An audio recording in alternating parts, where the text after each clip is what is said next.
Palmer for 5 minutes. Thank you, Mr. Chairman.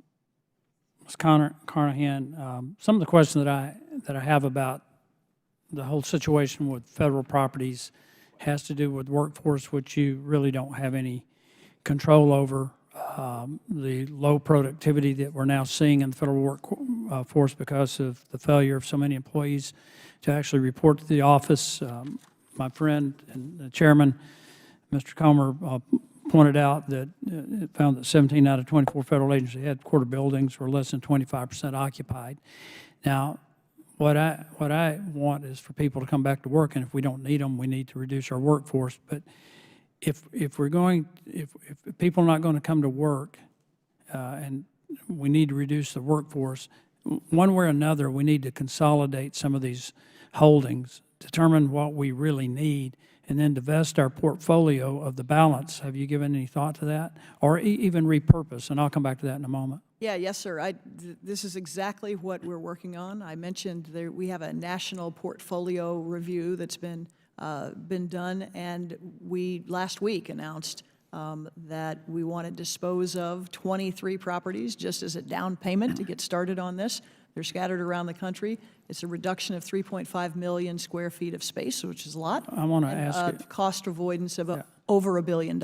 Well, there's other opportunities too. You could convert those facilities into other for other uses, and we did that with the old post office. Correct. Prior to that, I think we were losing about $6 million a year in maintenance costs, maintaining basically an empty building, and then this committee approved a contract with the Trump organization to convert it to a hotel, and then we turned that around by $9 million a year to a plus $3 million per year in revenue. So are we looking at opportunities for conversion in that regard? So there are some conversions like that. There are other examples also in Washington. The Hotel Monaco was another one where we call it an out lease, right?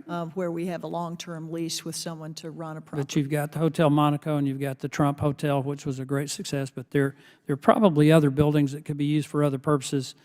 But I do want to address something. This is a little personal. I hate to do it, but this whole issue of telework really concerns me because it impacts productivity so much, and you've got to have a collaborative effort that you just don't get with telework. And from March of 22 to March 23, you were working out of Missouri, I think Missouri 121 days. That's 46.5% of the work days in a calendar year.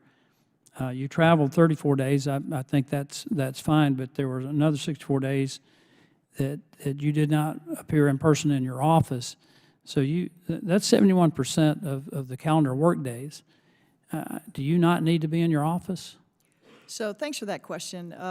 Look, DSA has leaned into telework for 20 years through multiple administrations. I understand that, but not like now, not like now. And the result that we've seen over this period, in the last 10 years, we've been able to shrink our footprint, our real estate, by 43%. But that's not the question. Saved $300 million. I understand, and this is why I set this up and said I'm really going to ask you about something that's out of your purview.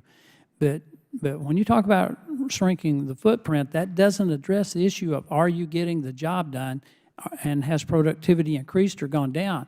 And Madam, productivity in the overall workforce in the United States is at levels lower than what we've seen in 40-something years.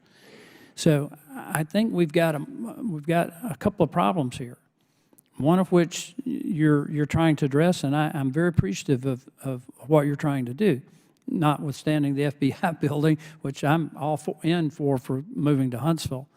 But this whole issue of a dispersed workforce, and then you add to that at a time when we're $33.6 trillion in debt, and we're paying locality pay, 32.49% locality pay for people who are not here.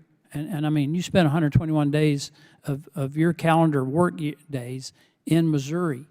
So we've got to, it's just so frustrating to me for us to do some things that are pretty good, like divesting our portfolio of properties, but then see our productivity go down and continue to spend money